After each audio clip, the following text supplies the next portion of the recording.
Legal, boa noite para quem sobrou aí, depois desse dia cheio de novidade. Eu vou falar sobre dois assuntos que são mais ou menos relacionados, mas para deixar um pouco mais dinâmico, falar sobre uma apresentação geral de quais são as APIs que a gente tem de Google Analytics. Quem aqui conhece Google, quem aqui usa o Google Analytics?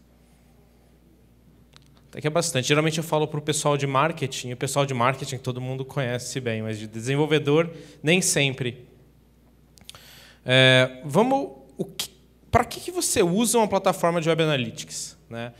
Resumindo de uma forma, um engenheiro do Google, que é o Shagnick, que é um dos engenheiros principais de Google Analytics dentro do Google, ele resume de uma forma bem simples que eu gosto.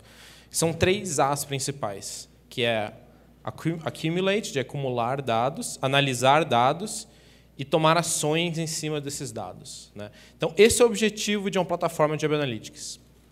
Acumular, analisar e tomar uma ação em cima desses dados. Então, tudo dentro do Analytics, se você for pensar, ele se encaixa dentro de um desses 3 buckets, né? A plataforma está dividida mais ou menos dessa forma. A gente tem a plataforma core mesmo, que seria o back-end, que é a arquitetura da plataforma, todas as funcionalidades, tudo. A parte de collection, que é uma coleção de APIs que serve para pegar dados e mandar dados para o Google Analytics. Temos as APIs de configuração e APIs de reporting. Tá?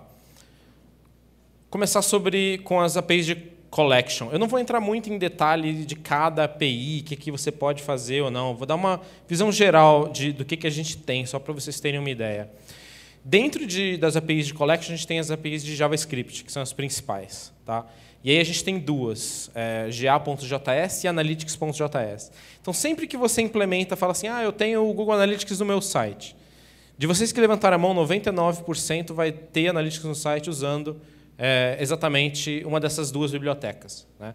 A diferença é que, na verdade, o Universal Analytics é uma evolução do Classic Analytics.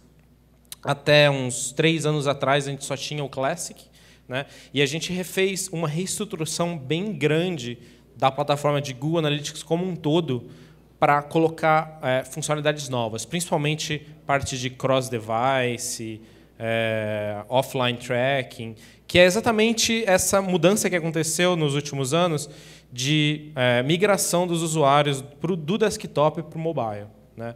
Então, se você tem um objetivo de entender o que a gente fala muito sobre a jornada do cliente, né, que é entender como o usuário encontrou você, como que o usuário interagiu com você, até a hora que o usuário fez aquilo que você queria, fez a conversão, geralmente uma compra, se você é uma loja, ou, sei lá, gastou dinheiro no seu jogo, você quer entender tudo o que aconteceu e tentar entender a história completa, né?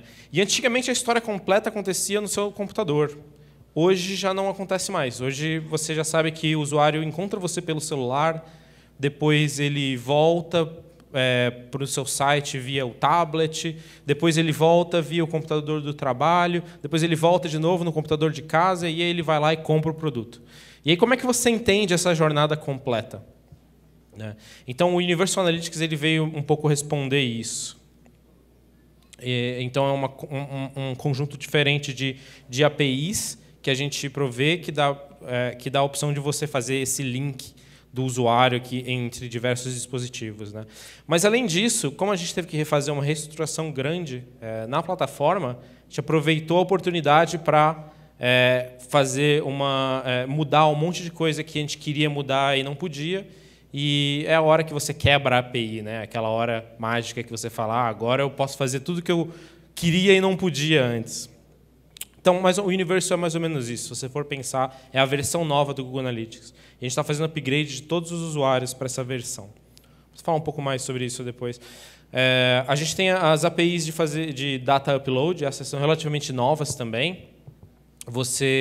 Em vez de você mandar os dados simplesmente com a API de JavaScript, você pode mandar alguns dados com a API de JavaScript e fazer o que a gente chama de widening com um upload de dados. Por exemplo, vamos dizer que você tem uma loja e você tem um monte de produto. E toda vez que você quer medir um produto, alguém comprou um produto, você pode mandar todas as informações desse produto, ou você pode mandar simplesmente o ID desse produto e depois fazer um upload que mapeia o ID desse produto com todas as informações do produto. Isso é o que chama de Dimension Widening. A gente tem os SDKs mobile, a gente tem para Android e para iOS. E para todo o resto a gente tem o protocolo de mensuração. Né? Então isso mostra... O protocolo de mensuração e o Analytics JS, Android e os SDKs, todos eles, por trás, eles usam essa plataforma nova, que é o Universal Analytics. Né? Na verdade, o protocolo ele tem as mesmas capacidades das outras bibliotecas. Né? A biblioteca, o Analytics.js, nada mais é do que uma implementação desse protocolo. E pela primeira vez a gente está abrindo esse protocolo de uma maneira totalmente documentada e suportada. Então, se você falar assim, eu quero mandar dado para o Google Analytics, mas do meu Arduino, se o seu Arduino estiver na internet, você pode. Você pode simplesmente pegar e implementar esse protocolo de Measurement Protocol no seu Arduino e, a partir daí, começar a medir as coisas que o seu Arduino faz para dentro do Google Analytics. E começar a mapear isso dessa forma. Né? E esse exemplo do Arduino é muito legal. Eu já fiz até um demo que a gente tinha um leitorzinho de cartão de badge do Google, a gente tocava assim, e aí toda vez que alguém entrava eu sabia que era a pessoa.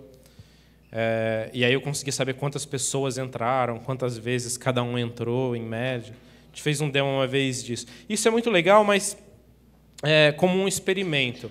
A grande vantagem do Measurement Protocol é exatamente para você, da mesma maneira que eu falei que você tem a opção de ligar o desktop com mobile, com tablet, também tem a opção de ligar esse usuário em outras plataformas, ou quando simplesmente o usuário não está numa plataforma nenhuma, ele chega na sua loja e compra o produto. Né? Por que é importante ligar? Dentro de Web Analytics, a gente tem um problema que se chama atribuição. E para o Google isso é incrivelmente importante, eu vou explicar por quê. O que é atribuição? Uma das principais funcionalidades do Google Analytics, quando ele foi lançado, era exatamente entender do meu dinheiro que eu estou gastando na propaganda do Google, em AdWords, quanto disso está voltando para mim? Né? Parece uma pergunta simples, mas se você for pensar num negócio em escala, muitas vezes é difícil de você mensurar isso. E o Google Analytics ele dava uma maneira muito clara de você mensurar isso. Você implementava a tag do Google Analytics no seu site, o usuário entrava no seu site, ele via, opa, esse usuário veio do AdWords, o usuário comprava alguma coisa no seu site, isso gerava uma transação no Analytics, e o Analytics falava, você teve 10 transações vindas de AdWords. Tá? Ou seja, a gente fez uma atribuição daquela transação que aconteceu para aquela origem de tráfego, que nesse caso foi o AdWords. Nesse caso é uma atribuição bem simples. Mas pensa num segundo caso, que o usuário entrou no seu site via AdWords, depois ele saiu, depois ele voltou para o seu site via Facebook Ads, e aí ele comprou. E agora, como é que você faz essa atribuição? Você vai falar que essa conversão aconteceu por causa do Facebook ou por causa do AdWords? Quem que acha que foi por causa do Facebook? Quem acha que foi por causa do AdWords? É muito arbitrário. Né? O Google Analytics, por padrão, ele vai sempre fazer uma atribuição que a gente chama de last click. Ou seja, nesse exemplo que eu dei, ele vai falar que essa conversão aconteceu por causa do Facebook. Porque esse foi o last click. Quando você entrou no site e comprou, a última origem de tráfego foi o Facebook. Então ele vai falar, essa conversão aconteceu por causa do Facebook. Tá certo isso? Pode estar em alguns casos. Pode ser que o cara clicou no AdWords, foi embora, depois voltou, clicou no Facebook, e aí realmente ele comprou. Então ele comprou por causa do Facebook. Pode ser que não, ele simplesmente entrou no Facebook porque ele já conhecia aquele site, porque ele tinha entrado via AdWords. Nesse caso, o certo seria fazer uma atribuição para o AdWords. Né? Ou seja, é um problema que não é simples de você resolver. Né? Você não tem como criar uma fórmula e falar foi por causa disso, foi por causa daquilo. Então, o Google Analytics tem diferentes formas de resolver isso. Por padrão, ele vai te dar o last click, mas ele tem um monte de relatórios que se chama de multi-channel funnels. E esses relatórios eles permitem você mudar esse modelo de atribuição. Em vez de usar last click, usar first click. Ou, em vez de usar first click, usar um modelo linear. Por exemplo, se a conversão foi de R$50, eu vou falar que 50% dessa conversão aconteceu por causa do Google e 50% por causa do Facebook. E vou falar que cada um me rendeu R$25, de uma maneira talvez mais justa nesse caso. Você também pode usar outros modelos mais complexos. A gente tem o time decay. A gente pode falar que o Facebook, como foi o último, ele tem uma importância maior, talvez 75%. Mas o Google também tem a sua importância e joga 25% para ele, que ele foi antes. Ou seja, você tem vários modelos, mas eles são sempre modelos um pouco arbitrários. Você tem que tentar mapear esses modelos para o que mais se encaixa na sua realidade. Né? Agora, voltando para o nosso assunto de cross-device. Isso fica ainda mais difícil quando você pensa que o Google AdWords foi no computador e o Facebook eu vi pelo celular. E agora? A plataforma de Web Analytics precisa de uma maneira para descobrir que aquele usuário é o mesmo usuário que está aqui. Geralmente isso se faz por permitir que o usuário se logue, e aí você fala para a gente, olha, esse é o meu usuário 123, e eu consigo identificar que é o mesmo usuário nas duas plataformas, e eu consigo linkar essas duas visitas, falar que é o mesmo usuário e fazer essa atribuição. Ou seja, é um grande caminho para resolver aquele problema inicial. E quando a gente fala que o usuário ele submeteu um lead, por exemplo, esse caso é muito comum para a indústria de automotiva. Né? Ninguém compra carro pela internet, mas todo mundo vasculha, procura carro na internet e depois vai lá fazer o test drive ou vai lá negociar e compra o carro. Né? Então, como é que você descobre que aquela campanha que você fez no AdWords, você gastou dinheiro para trazer o usuário para o seu site, blá, blá, blá, realmente gerou uma venda de carro? Você precisa fazer o que a gente chama de offline tracking, medir o usuário que vai no seu ponto de venda e falar para o Google Analytics, Google Analytics, esse cara veio no meu ponto de vendas e fez o test drive. Ou esse cara fez o test drive e comprou.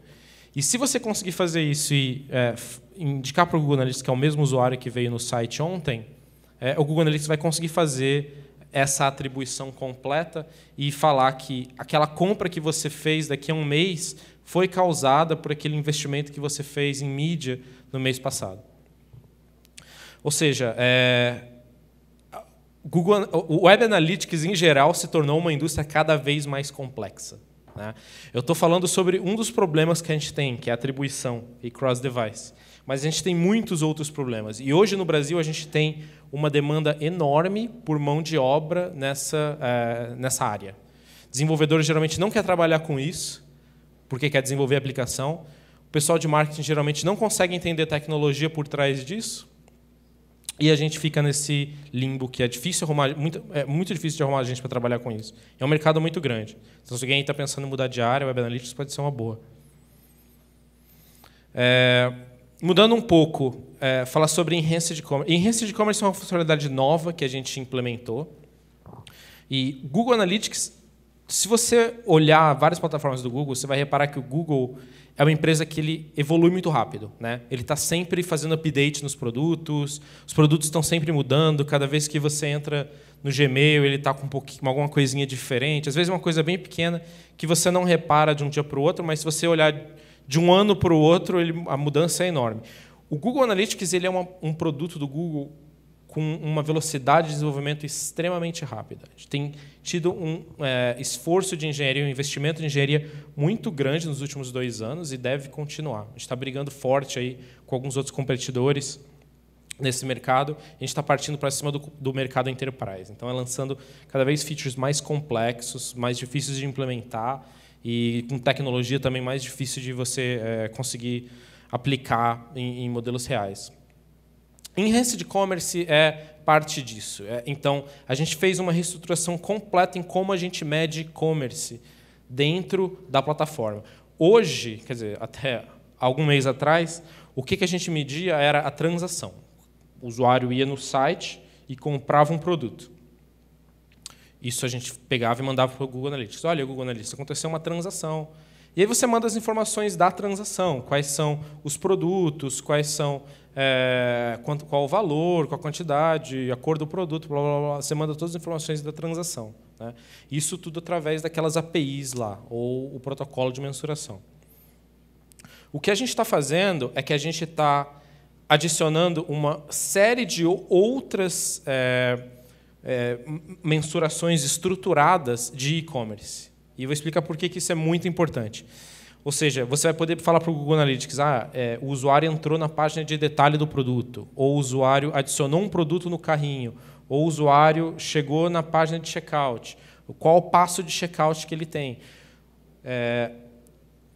Antes do usuário entrar na página do produto, qual produto ele viu, por onde ele viu esse produto, foi uma busca, ele simplesmente estava olhando numa categoria, existia um refund dessa transação depois, e aí você pode usar esses dados todos para fazer remarketing e entender produtos relacionados.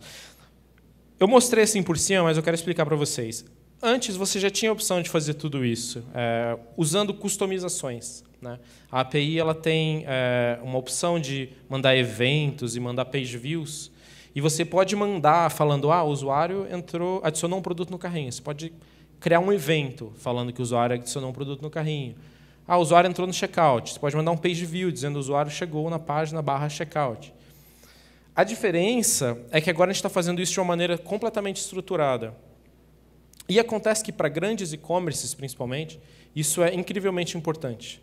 Se você tem a informação estruturada, você consegue fazer funis como esse aqui, que antes você simplesmente não conseguia. Você até tinha esse funil antigamente, mas você não tinha esse funil por produto. Eu quero ver esse funil por produto. Por exemplo, quantos usuários adicionaram, viram um produto...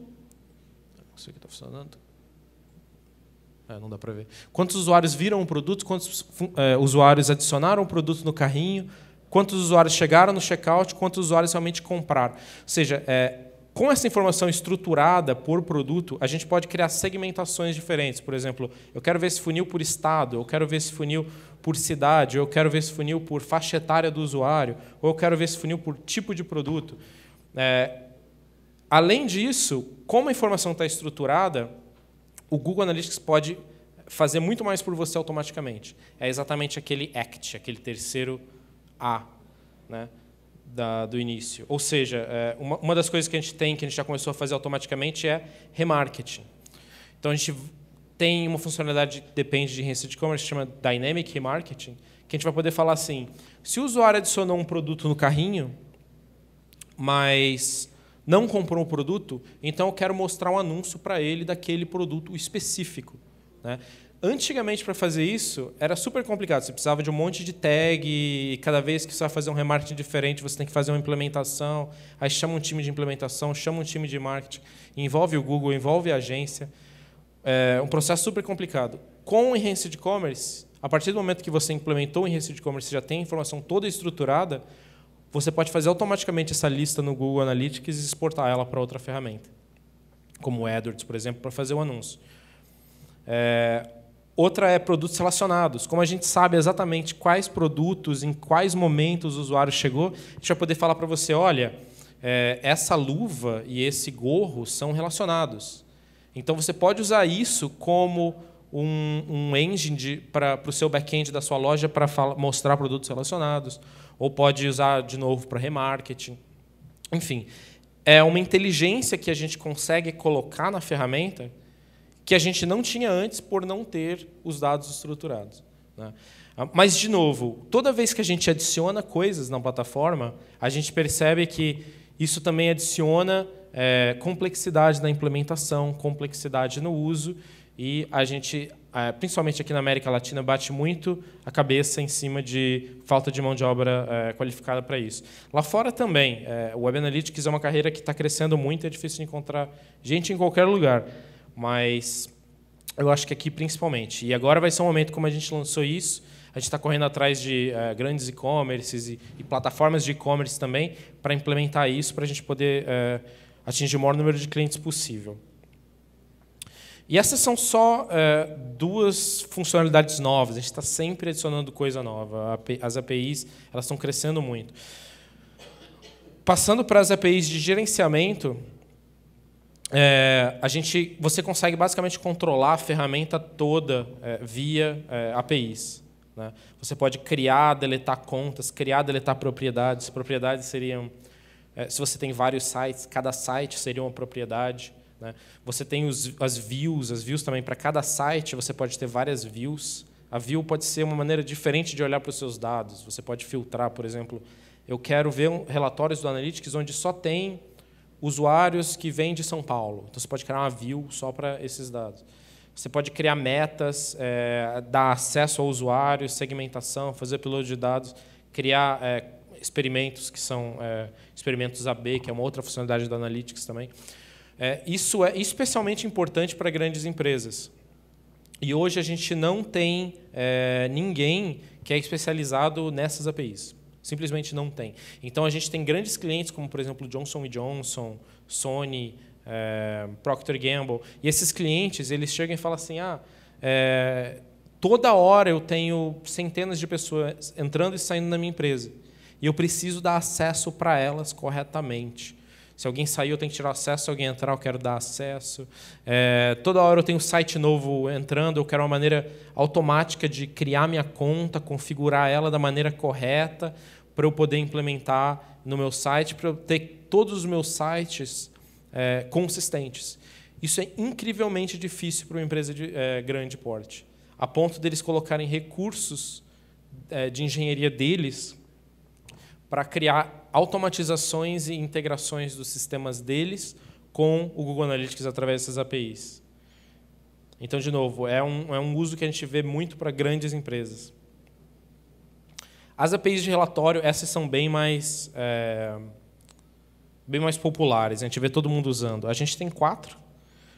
É a API padrão, a gente tem a API de Multi-Channel Funnels, que é exatamente aquele, eu comentei sobre atribuição, é exatamente aquele conjunto de relatórios que você consegue fazer atribuições, modelos de atribuições diferenciados.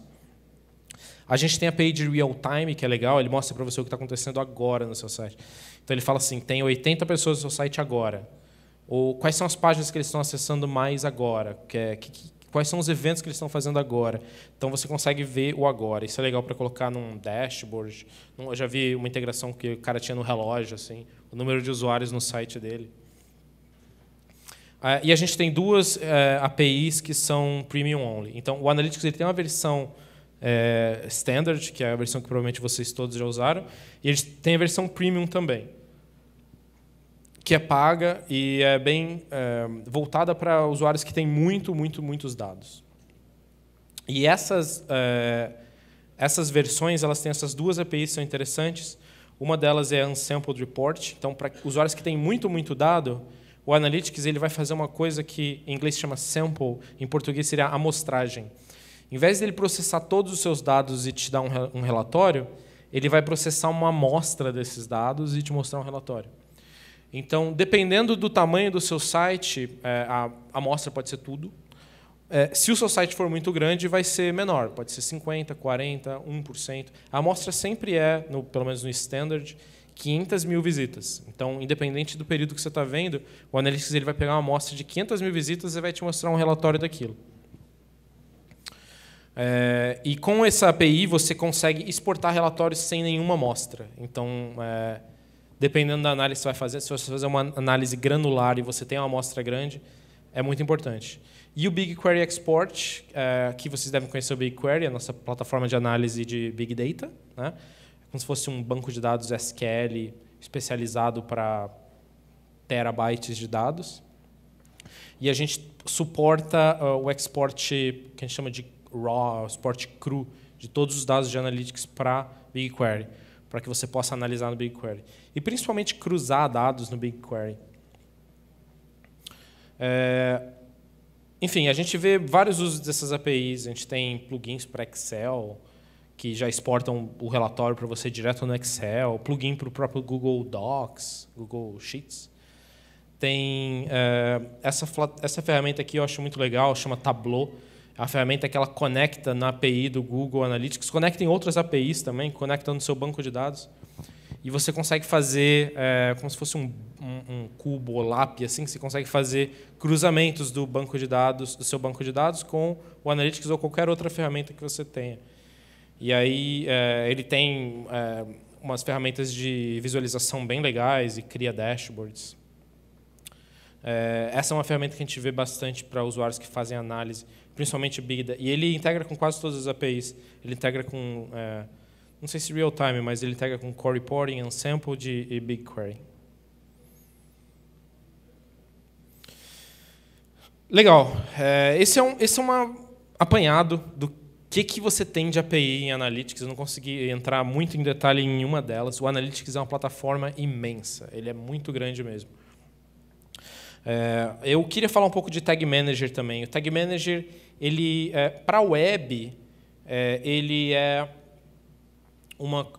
um companheiro do Google Analytics, né? Exatamente na parte da implementação. Ele facilita muito a implementação da ferramenta num site, mas muito mais ele facilita a manutenção, né? É como se você, em vez de implementar o Google Analytics no seu site, você implementasse o Google Tag Manager.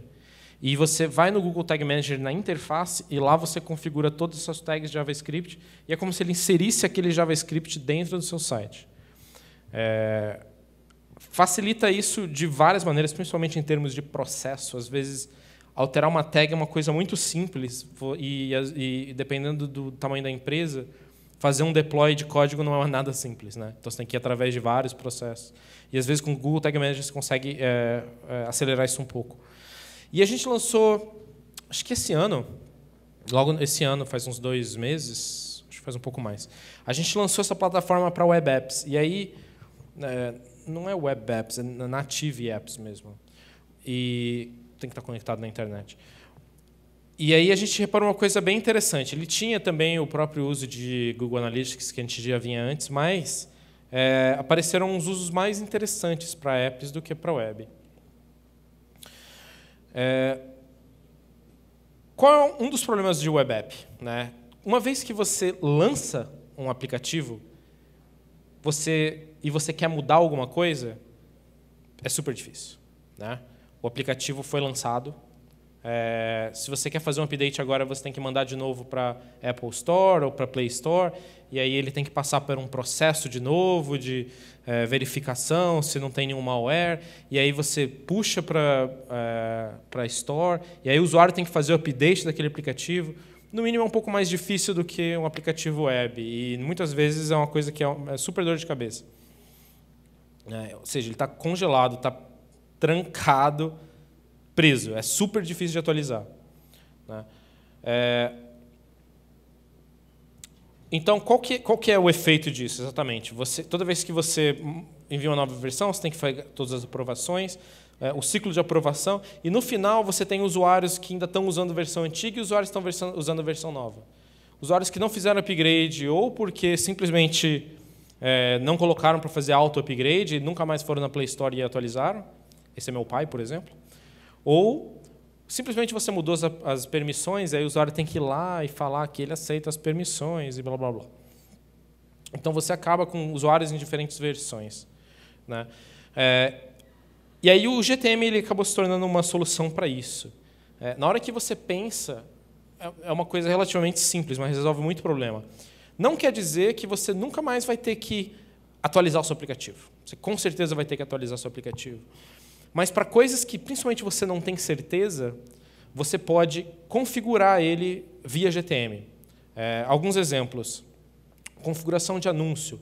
Com qual frequência você vai mostrar um anúncio? Quanto tempo? Que tipo de anúncio? Aonde você vai mostrar esse anúncio? Timeout de request para o back-end. Qual vai ser o seu timeout?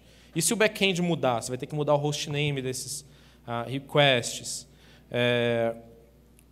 Coisas de gameplay, por exemplo, qual o número de vidas, qual a dificuldade de um chefe, conteúdo, URL para manual, URL para help center, às vezes próprio conteúdo mesmo, um texto que você tenha, e configurações de interface, cor, layout. Às vezes você fala assim, eu quero lançar uma versão de Natal e botar uma neve caindo.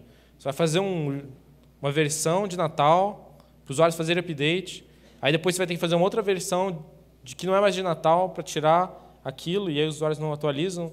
Chega em março, eles ainda têm neve caindo. Enfim, mensagem do dia.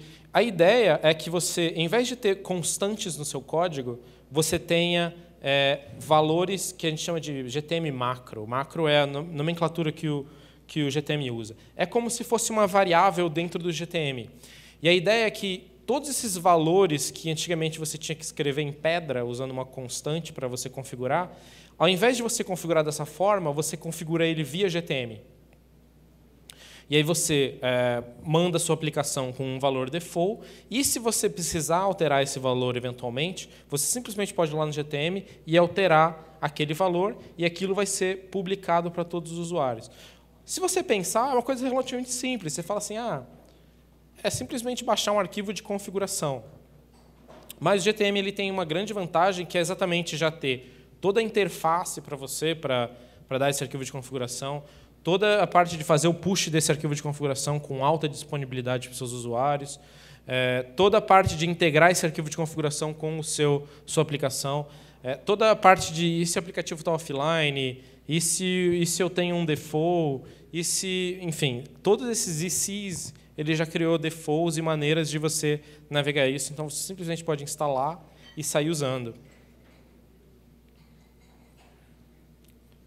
Mais um exemplo, a posição de botões na tela.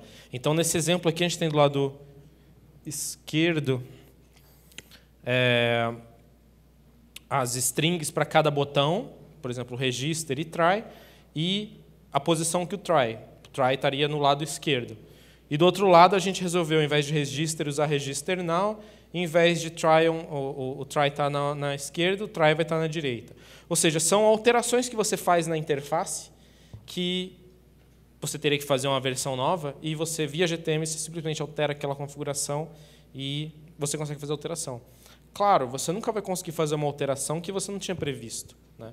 Você está simplesmente mudando configurações. Você não consegue falar assim, eu quero adicionar mais um botão aí. A menos que você tenha feito uma configuração que você possa habilitar isso, você não vai conseguir. Bom, então como é que isso funciona? Basicamente, para a web, o GTM ele tem um container, né? Então, tudo que você entra no GTM e configura todas as tags que você quer que disparem, todas as variáveis que você quer que sejam configuradas, quando que você quer que elas disparem. São as três grandes propriedades do GTM, que são as tags, as rules, as regras e as macros. Toda vez que o usuário entra num site, ele baixa esse container, que tem todas as configurações, e aquilo é executado. Para o web app também funciona exatamente da mesma forma. Então, o web app ele vai baixar o container, mas você também quando você faz o shipment do seu app, você inclui nele um container default, para se o usuário abrir o aplicativo, não tem internet, o seu aplicativo não quebrar. Você tem valores default lá. Ou seja, se você não tem internet, ele simplesmente usa os valores default. Toda vez que ele baixa um container, ele também atualiza os valores default com aquele container. Então, passos para você fazer isso. Você vai criar uma conta no GTM, você cria um container, você baixa o SDK. O SDK, na verdade, já é parte do Google Play Services, agora, a partir dessa nova versão. Então, você nem precisa de um SDK novo. O próprio Google Play Services já tem toda essa funcionalidade. E aí você vai modificar o seu aplicativo para usar o SDK. Vamos ver como é que isso é feito.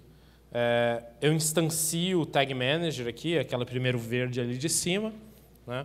Depois, eu carrego o meu container, e aí você vai ver que eu dou um load container prefer non-default. E aí você tem várias maneiras. Você pode falar para ele preferir o default, vai ser mais rápido. Pode falar para ele preferir baixar, aí vai ter um timeout, se não baixar, ou se não tiver internet, ele usa o default. Ou você pode falar para ele requerer o default, e aí ele pode travar a sua aplicação para esperar o container baixar. Enfim, existem várias opções, esse acho que é o padrão. Aí você pega o container e ele gera um container para você. E aí, a partir daí, tudo que você vai fazer é pegar strings desse container. E cada string desse container, ela vai ser por exemplo, strings.regtxt, strings.try.txt. Isso são macros que você configura lá no GTM, direto na interface dele. container.getBoolean try on left. Isso é uma macro que vai ter o true ou false lá, e dependendo de como você configura no GTM, você altera o comportamento da sua aplicação. Uma coisa legal de usar isso é exatamente para especificar traduções no GTM. Você pode... quem nunca teve... Quem aqui é mobile developer? A gente tem bastante também. Quem aqui já falou assim, vou fazer a minha tradução em chinês da minha aplicação. Aí pronto, você vai ter que fazer um upload porque você fez a tradução em chinês. Aí você tem um monte de gente baixando a aplicação porque eles fizeram a tradução em chinês. O GTM ele tem uma arquitetura que você pode falar assim, a variável ela pode ter um valor diferente dependendo da linguagem de propriedades do usuário. Por exemplo, a linguagem. Se o usuário tiver configurado como o celular dele configurado para chinês, você pode simplesmente enviar para ele um objeto que tem todas as strings da sua aplicação em chinês. Se o usuário tiver com o celular configurado para alemão, você pode enviar para ele um pacote que tem todas as strings em alemão. Ou seja, você pode fazer mais traduções sem fazer deploy da sua aplicação, pode fazer correções em traduções ao vivo sem fazer deploy da sua aplicação, e você pode ter um default, que nesse caso é o inglês. Então, você tem... para a tradução, ele é bem legal, exatamente por causa dessa dinâmica que você tem. Você pode ter um default e, dependendo da língua, você pode mandar um diferente. Mas aí a gente tem um problema. Então, você criou uma maneira de você definir configurações da sua aplicação, né? Agora, qual é a melhor configuração? Você vai ter que testar. Você vai ter que... Essa configuração, o que acontece? E essa configuração, o que acontece? E essa configuração? Você tem que ver se o botão na esquerda... Será que as pessoas clicam mais? Será que as pessoas clicam menos? Será que não faz a menor diferença? Será que se eu mudar o texto faz alguma diferença? Isso na web se chama teste AB, teste multivariável, né? O Google Tag Manager agora traz o mesmo conceito para dentro do Tag Manager, para dentro de aplicativo. Ou seja, você vai poder criar experimentos, falar assim, quer saber, eu tenho esses meus dois valores aqui, o botão pode estar na esquerda ou pode estar na direita. Eu quero mandar para metade dos meus usuários o botão na esquerda e para outra metade o botão na direita. E eu quero ver qual metade converte mais. E o Google Tag Manager vai integrar com o Google Analytics, vai criar esse experimento para você dentro do Google Analytics, vai permitir que você crie todas as variações que você queira, vai puxar isso para os seus usuários. Você basicamente só tem que criar quais são as variações.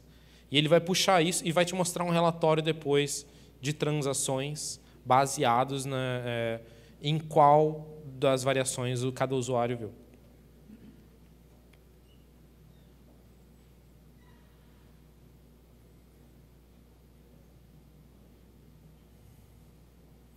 E aqui são alguns exemplos.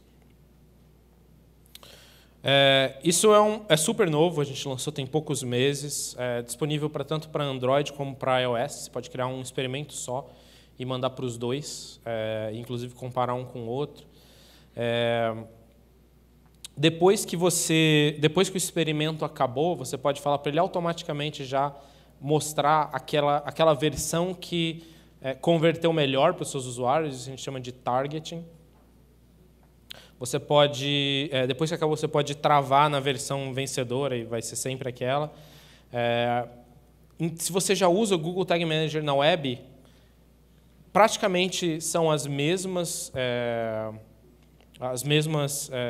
a interface é bem parecida. Se você já usa o Google Tag Manager no aplicativo, a API é a mesma. Do lado do aplicativo, ele simplesmente está pegando um valor do container, como eu mostrei anteriormente. Você vai pegar um valor do container. Se aquele valor é um valor fixo, sempre é aquele mesmo, ou se aquele valor está vindo aquela string em chinês porque o celular dele está configurado para chinês, ou se aquele valor está botando para a esquerda porque você falou para randomicamente botar para a esquerda ou para a direita, o aplicativo do usuário não sabe. Ele simplesmente pegou um valor, o valor é a esquerda e ele aplicou. Ele pegou um valor, aquele valor é uma string em chinês, você pegou aquela string e jogou na tela, pronto, o aplicativo está traduzido em chinês.